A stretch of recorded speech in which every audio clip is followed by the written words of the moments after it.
All right, thanks again for tuning in to more NFL playoff talk on the OFN Today with the Divisional Round kicking off on Saturday in Kansas City.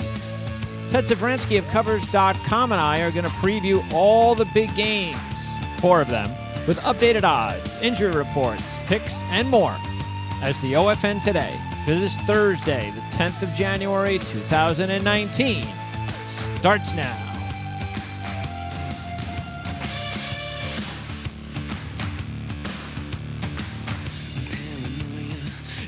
This edition of the OFN Today is brought to you by ourlads.com, home of the best depth charts on the net, and Covers.com, featuring live scores, stats, and odds, and is considered the most convenient and entertaining source of sports news and facts, with over 45 million visits a year. And that's a lot of visits. All right, so a lot going on over the last couple of days with NFL coaching hires. Still a couple of openings still out there, the Bengals and the Dolphins. But we're getting close, a couple of days away. We've got ourselves some more playoff games, Ted. And after the first week, a lot of dogs came home feeling pretty good about themselves, especially if you went the dog route, which I did. So I feel pretty good about it. But talking to Mark Lawrence yesterday, he went over the historical trends, the data that says, the divisional rounds, not so kind to dogs. No, long term, you're going to see a strong bias to the favorites in the divisional round. You look at 20-year, 30-year, 50-year sample sizes. I don't know if there are 50-year sample sizes for this, but since 1990. When the NFL playoffs moved to the current format, you're going to look at the sample size. Say this is a week where you want to be playing the chalk, not the teams that look good last week. Yeah. All that being said, yes. Over the last 2 postseasons, okay, since the start of the playoffs last year, dogs are 14-1. Against the closing number. Now, if you bet Dallas early, and I did last week, so I was able to cash with the Cowboys, but I know many people bet Dallas and did not cash in that ball game. And if you bet them late, you didn't win. You didn't push. You lost at minus 2.5 for the Cowboys in that ball game. Okay. But at the closing number, dogs 10-1 against the spread in the postseason last year, and dogs 4-0 so far in the postseason this year. So the long-term sample sizes are great. The current form in the NFL is taking the points, not laying them. That was the case in the postseason last year in this round, and it was certainly the case in the postseason in the first round last week. Well, that's kind of the way I'm going because we talked about this last week, how I just felt that because of all of the teams that were the hottest teams going into the playoffs were the lower-seeded teams, and the top-seeded teams had kind of just cruised into the playoffs, that I kind of felt that maybe this was one of those years that we haven't seen this. Even look, the Eagles won, and they weren't a low seed, but they're the Eagles. So, it was kind of a surprise to everybody that the Eagles won the Super Bowl. But, I think that maybe we're going to go back to, I think it's possible this might be the season that we go back to where we were about 5 or 6 years ago when we had that run where we had wild card teams winning Super Bowls. I think we could see that again this season. It wouldn't shock me at all. I mean, look, when you look at the teams remaining, all right, KC did not play their best football down the stretch. The Rams did not play their best football down the stretch. The Patriots have looked very old for the better part of the last month. The Saints, mid-season, that team was a juggernaut. You look at them down the stretch, they weren't. So and from a defensive standpoint, KC's numbers weaker than Indy. The Rams have weaker numbers than Dallas. Yeah. You have the Saints with weaker numbers than the Eagles in several key defensive categories. So you're seeing the teams with the better defenses that are catching points this week, and that's not always the case when it comes to divisional round. Yeah, I'm actually, I don't know. Look, of course I've got favorites that I'm leaning towards, but my strategy this week is going to be simple. It's going to be, and look, I'm going to do this, but I'm going to do a few other things. But I'm going to go, you know what? Why don't I just go down and take every money line dog? And, hey, if the Cowboys or Eagles win, I don't need another one to break even. If I get 2, whether it's with the Eagles or the Cowboys included, I make out. And I think that's going to happen. I really believe we're going to see 2 outright upset wins this weekend. And if you pick all 4 money lines, then you're going to be ahead of the game. And that's when you talk about strategies, all right, maybe the best way to do that is do it one game at a time. Start out with the early game on Saturday, bet your money line on the dog. Do it again, let's say, for the late game. And then assess where you are going into Sunday. If you're 0-2, maybe you step it up a little bit on Sunday. There you go. All right, so let's start with the Saturday games. And the Colts are just, look, they continue to be hot. The playoffs didn't matter. They're now 10-1 in their last 11 games.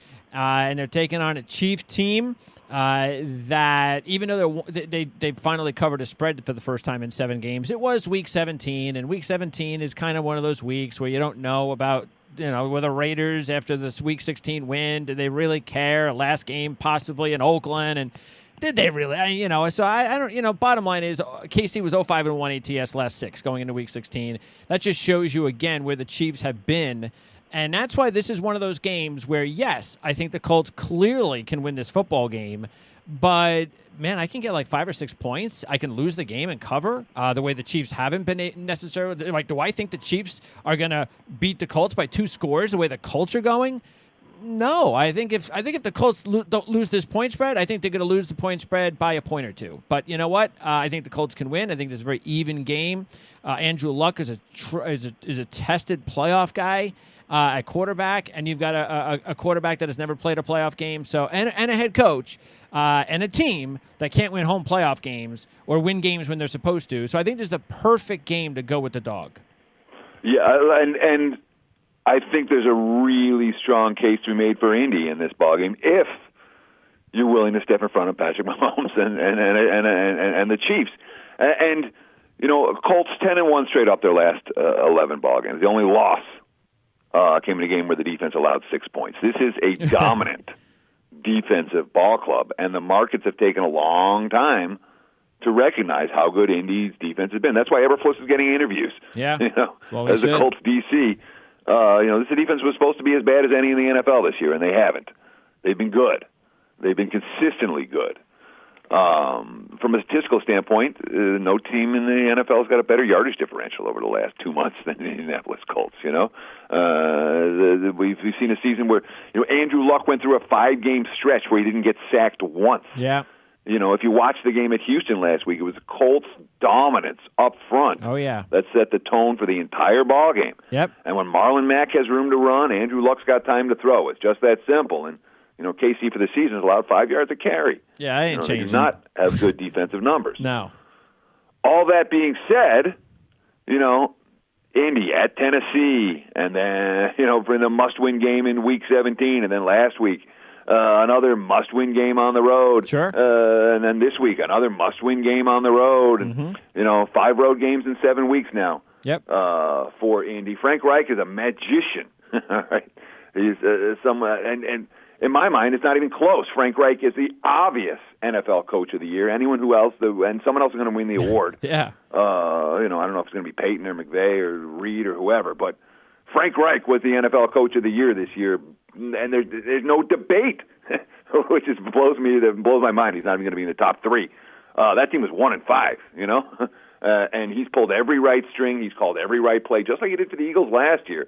Hard for me to bet against Frank Reich, but all that being said, the Chiefs' struggles are factored into this point spread. Their long-term struggles covering these numbers. Not like Andy Reid's never won a playoff game. He's won 11 career playoff games. Almost won a Super Bowl. Yeah. He's been in Super Bowl. Yep. And when you grade out this KC roster, there's I wonder, Indy, from a strength of schedule standpoint, faced one of the weakest schedules in the NFL this year.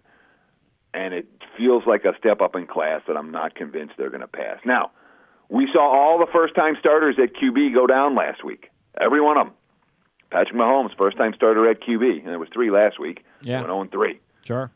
This is Mahomes' first playoff start. If I have to play this game, I could only play Indy plus, even though I think KC's probably the better of these two teams. I think the winner of this game goes to the Super Bowl.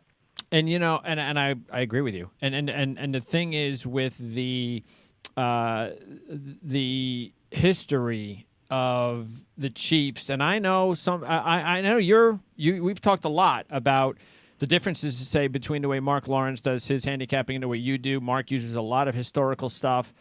He really goes on it hard. You, not so much. These are situations, and I'm taking handicapping out of it as far as point spreads. These are situations, when I look at it, I've just been watching so much football and sports for so long that I completely buy in to teams like the Chiefs that are coming into a situation where they've lost 6 straight home playoff games. They're supposed to win these games and they don't. And the pressure is on them even when it's not the same players. Because that's what the counter is. Oh, but it's not the same players. It's 10 years later. It's 3 years later. It doesn't matter. They live in the city. They hear about it.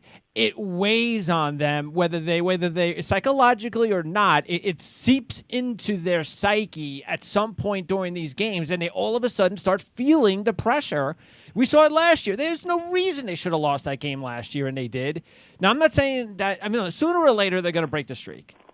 Will it happen on Saturday? Sure, could, but that's just something that you just have to throw into the equation. And let's not forget, these two teams met in the playoffs 2013. That was Andy Reid's first season in Kansas City. The Chiefs led that game, 38-10?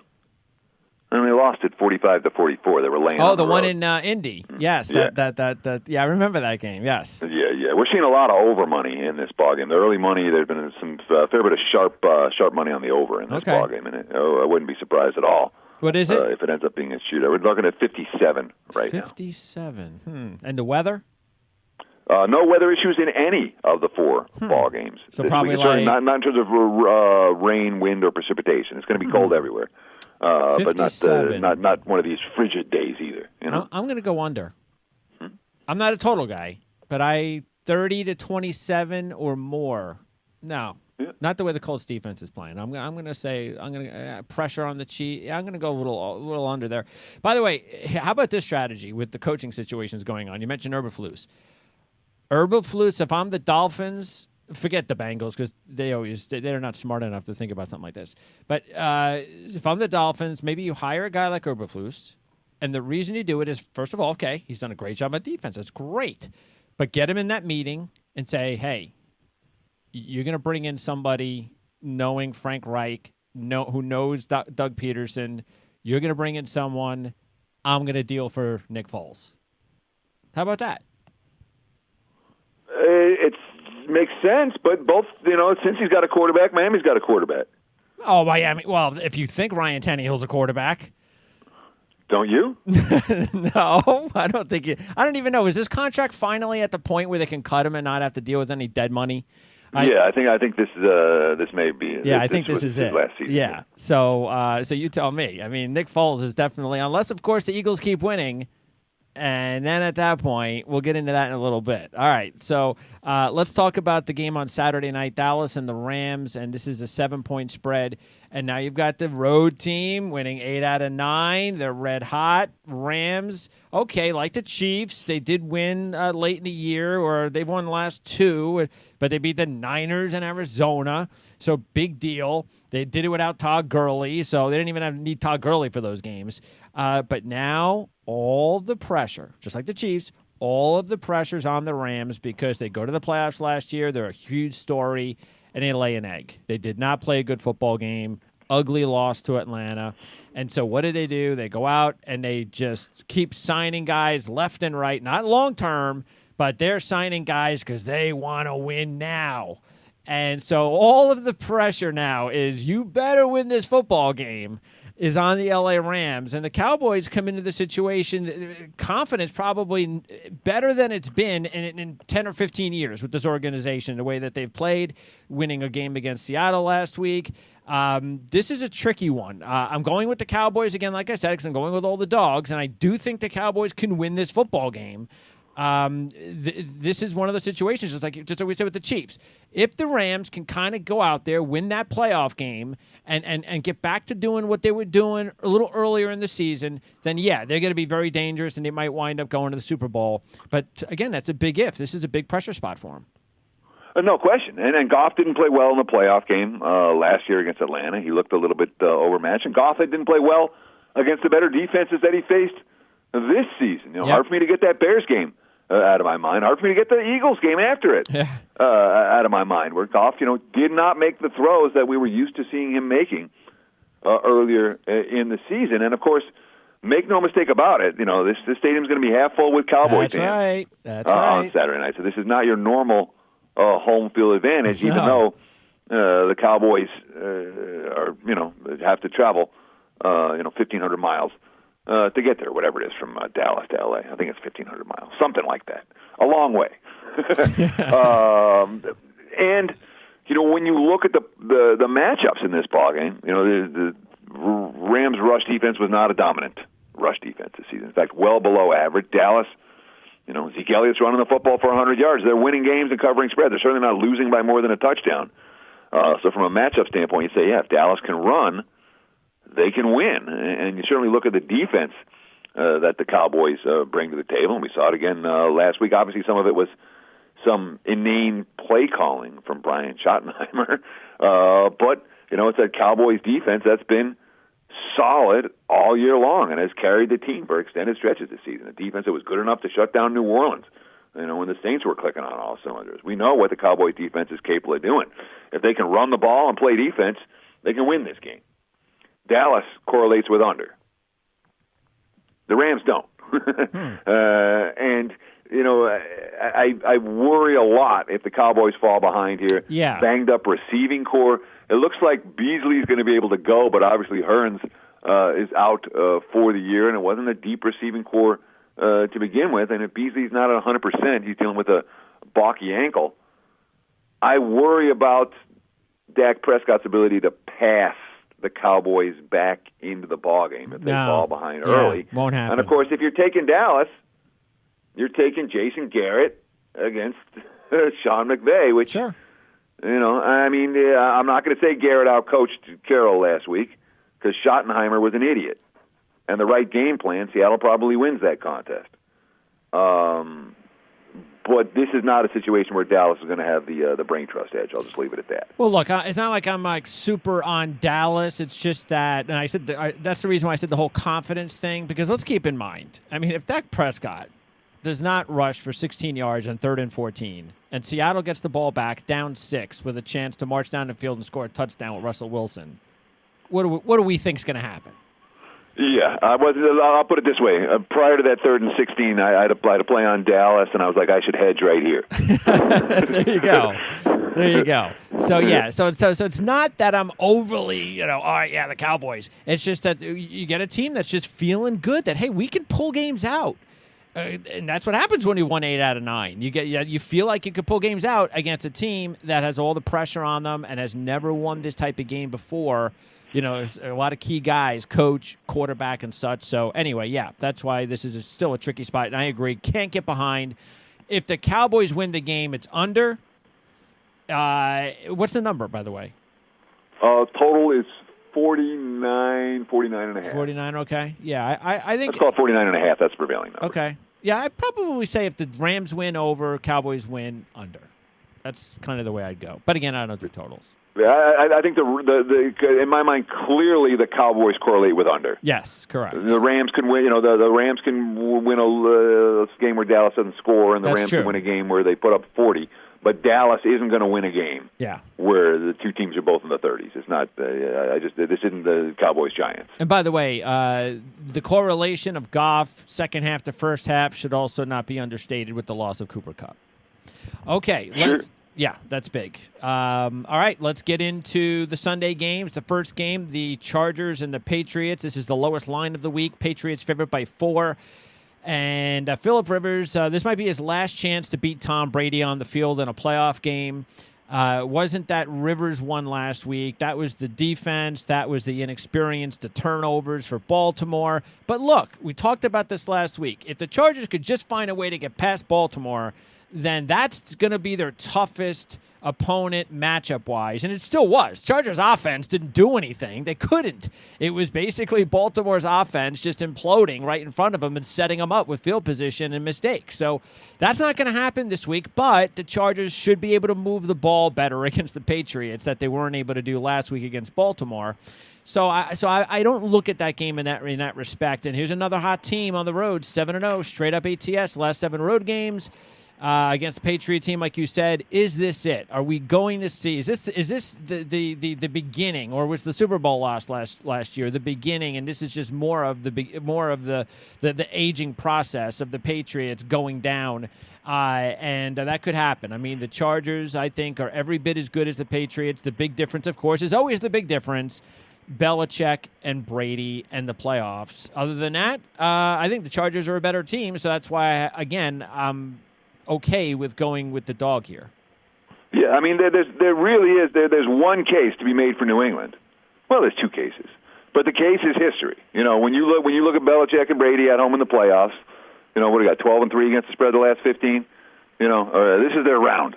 All right, and in this run where the Dogs have covered 14 out of 15 NFL playoff games since the start of the postseason last year, the one favorite to cover, New England. In the divisional round game last year against Tennessee. Okay, so the Patriots have been the exception to that rule. They've been the exception to every rule. Yes. And when you talk about this type of a track record from this team in January, it's really hard to stand in front of that.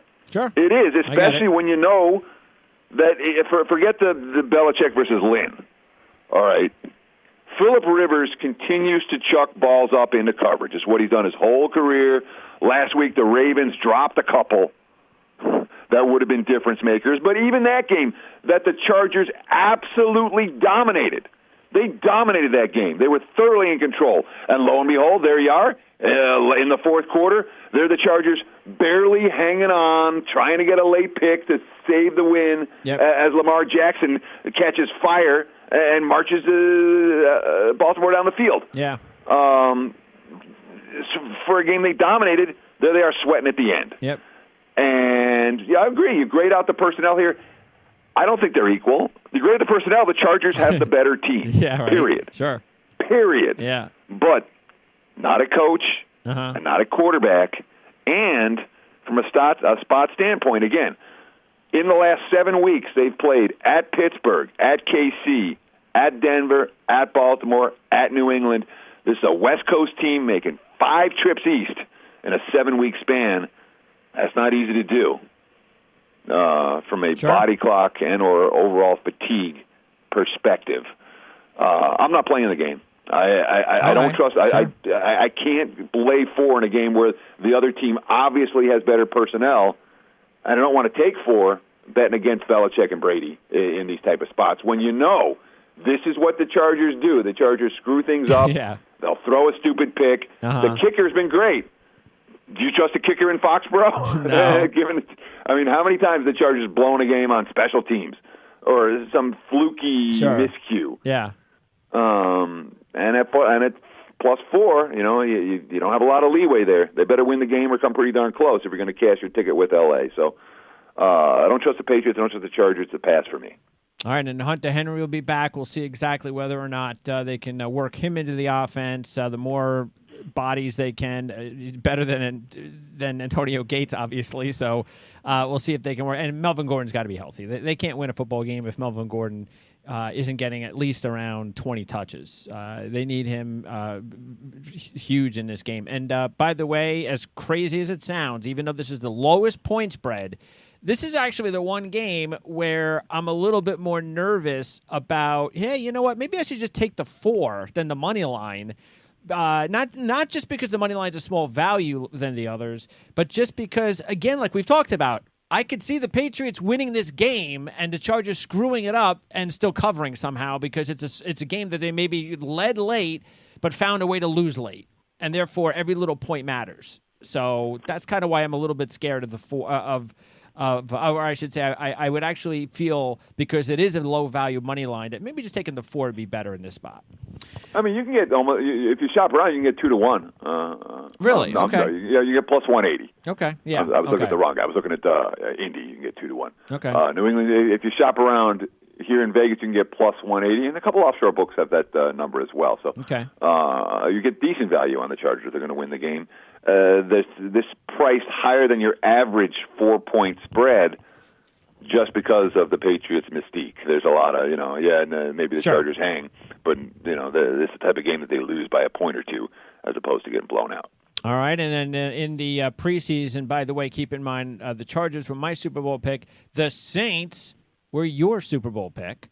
And they're the home team against the Eagles. And the Eagles, can they do it again? And as we talked about last week, it is not just Nick Foles. He's getting a lot of help. The defense is playing so much better. The secondary is playing better. I mean, guys like LeBlanc and Rasul Douglas, I mean, these guys who didn't play well early in the season are playing better. There's a handful of guys that were banged up early in their season. They're healthier now. They're coming into their own. And then you got Nick Foles factor, and the Eagles are starting to play exactly the way they did last year in the postseason, which once again makes them a scary dog here as an 8-point number. They're a 320, I believe, on the money line. Saints, look, they didn't, as you said, they didn't look all that great. After it was kind of right around the time they blew out the Eagles. Then they were. That was the last game they looked good. Yeah. Then they were okay because they covered against Atlanta, but it wasn't like it was an easy one. That was a fraudulent cover if there ever was one. The Falcons turned the ball over 3 times in the red zone. Yeah. So, and then after that, come back against and they lose to Dallas, come back against Tampa Bay, barely cover. I don't even know how they covered that game. Block punt. There you go. Beat Carolina in the ugliest primetime game of the year, and barely beat Pittsburgh because Pittsburgh's Pittsburgh, and that's where they ended their season with turnovers and stupid stuff. So it wasn't great. Their offensive line is banged up. If 1 or 2 of these guys goes out, that could be a problem. But, yeah, this is a big number, especially on the money line, that is too tempting for me not to take. How do I not roll the dice with the Eagles at plus 320 on the money line? Well, I mean, there's certainly a lot of support for the Eagles out there. And when you're talking about a QB who has been dismissed by the wise guys, let's not forget Philly home dog in both playoff games last year. Yeah. I mean, yes, they had the regular season record, they had the home field edge, but they were dogs at home, which is not often the case, especially not in this round. Yes. And they were dogs in this round last year. And then obviously biggest dogs last week. Biggest dogs. They were dogs last week. They were dogs at L.A. when they won that game in straight-up fashion. Were they home dogs to Houston? I'm trying to remember. No, they weren't. They were short favorites. Yeah, in that it was ball. like They 1. didn't cover. They were laying 2.5. Yeah. But Okay, again, that was a refuse-to-lose game as well. Yeah. There's been a lot of refuse-to-lose for this team. That being said, Parkey hits a field goal, and we're not talking about the Eagles anymore. Sure, but isn't that part of it? And I love what Sean Payton did when he took the armed security guards and the bricks of money for $200,000. I play in poker. I play poker. You live in Vegas. I don't play as seriously as I used to back before I got married and had a kid. Back in the day, you play a lot of poker. Yeah. Now it's a different story. But the whole point is this. I don't know if you heard the story about Peyton taking out the bricks of money and showing everyone this is what Super Bowl's worth, $200,000 cash for you. And he had the security guards and taking the cash off the table. When you put that cash on the table, I'll tell you what, it gets people's attention in a real way. I was worried about the Saints being a little flat here and not showing, we dominated this team the first time. As soon as I saw Peyton talk about, hey, I put the money on the table and hearing that story and the player quotes after that, I think he got their attention in that regard. Now, everyone talk about the Saints. At home, can't beat the Saints in the Peyton era. 5-0.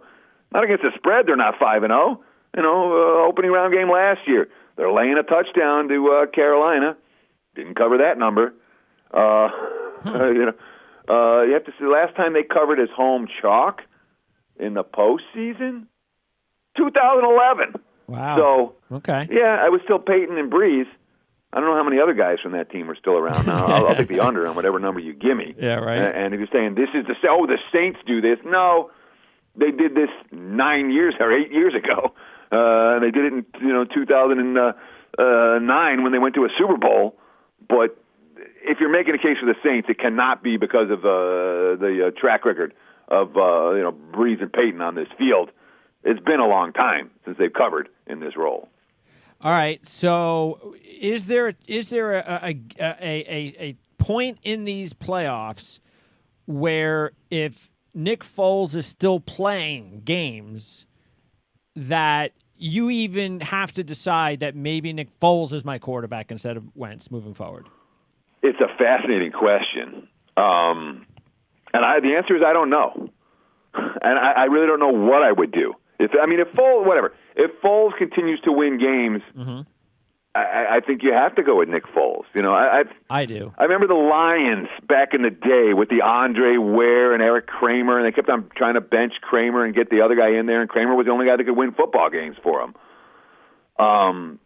That kind of thing can and does happen. Where the organization says, "Yeah, Wentz is our guy," but and then Kramer went on one game in Chicago too after the Lions traded him away finally.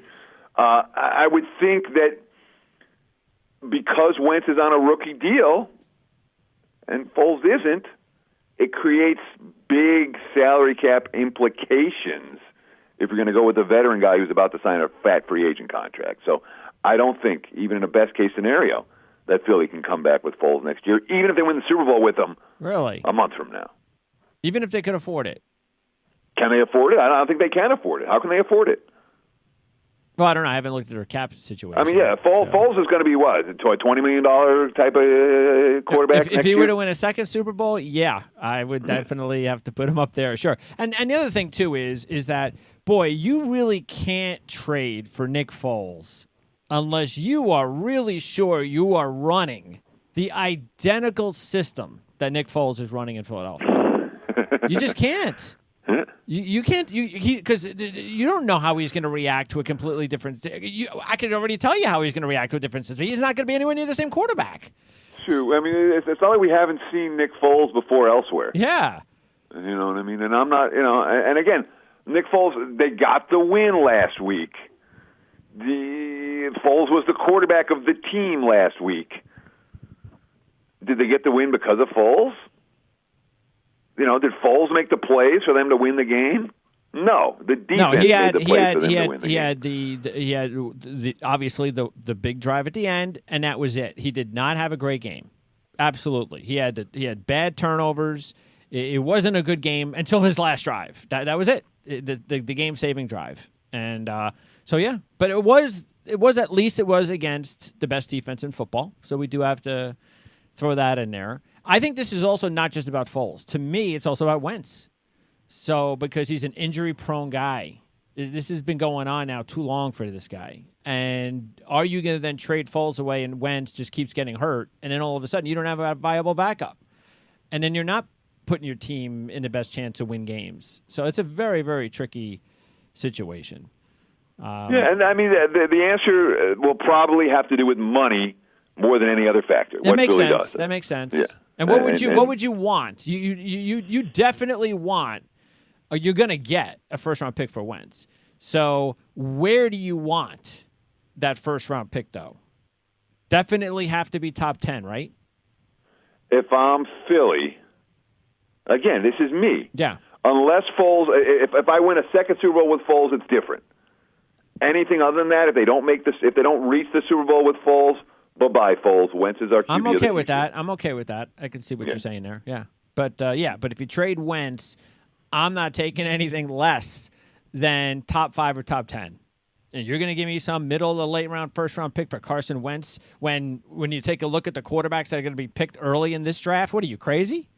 I mean, yeah, I don't think you trade Wentz. I don't think Wentz is your franchise guy. Foles is your filling guy. And it's just how it is. And plus, Wentz probably, like you were saying, with the contract, I mean, you might, as long as you can afford Foles, because that is the trick. If you can afford him, and somebody doesn't completely blow your socks off with like 2 first-round draft picks for Wentz, then why don't you just go ahead and keep them both until Wentz costs you more money? Yeah, but Foles is going to cost them more money next year. No, I'm just saying you could afford both because Wentz is not making anything. So I'm saying is Wentz has probably got another year or two left before you have to pay him too. So if you can afford Foles, that's the trick. Again, I don't know if they can, but if they could, then you say, you know what? You're not going to blow me away with a deal for Wentz. All right, we'll pay Foles, and we're going to go with these two guys until someone gives us a better offer. Of course, I'm not giving Foles a 4-year deal or something like that unless I know for sure I'm trading Wentz, because then you're really putting yourself in a situation where in a year or two you're going to get nothing for Wentz, and that wouldn't work either. All right, anyway, but that all depends because, like you said, I agree. They got to win this game. They got to beat the Saints for that to even be an issue. Ted, I appreciate it. How's Vegas going as far as the excitement? Do you still watch these games at home? Yeah. I'm not. I'm an old guy now. I don't got the sports book. When I first moved to Vegas, I lived at the Stardust Racing Sportsbook. I mean, I flat out did. But now I can afford my own DirecTV. There you go. I like it. So Super Bowl? No, not even Super Bowl. We go out. Okay, Super Bowl, always. okay. Yeah, there's all kinds of stuff going on that weekend. Okay. Yeah, but when it comes to, I mean, I'm much more comfortable in my home office with multiple TVs and making my live bets and be able to get the volume on what I want to get volume on and all of that. So, I hear you. That makes sense. Ted, appreciate it, and go Blue. Okay, go Blue. We don't talk enough about Michigan. We will one of these days. Yeah.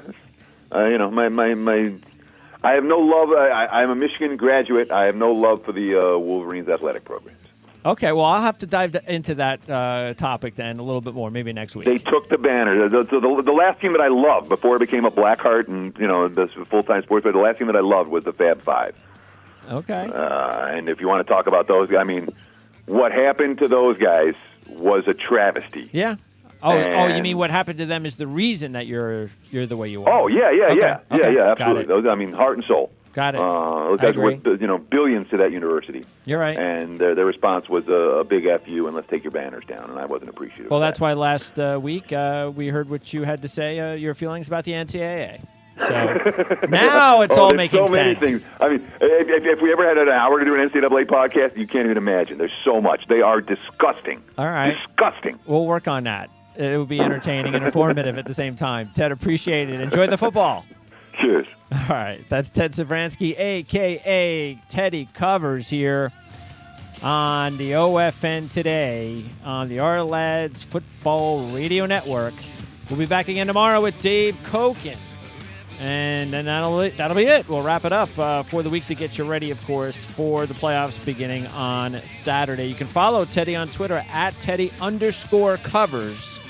And, of course, check him out at covers.com for his best bets, not only in the NFL, but all the other sports that Teddy covers. And I'm sure that includes college basketball, which apparently is, well, being a college basketball fan, you can booster two different things, but I'll dive into that with Teddy some other time. All right, so again, we'll see you tomorrow with Dave Koken here on the OFN Today, and that'll wrap it up for the week. So thanks a lot for listening here. For Ted Sevransky, I'm Greg DePalma, Alpha Mike Foxtrot.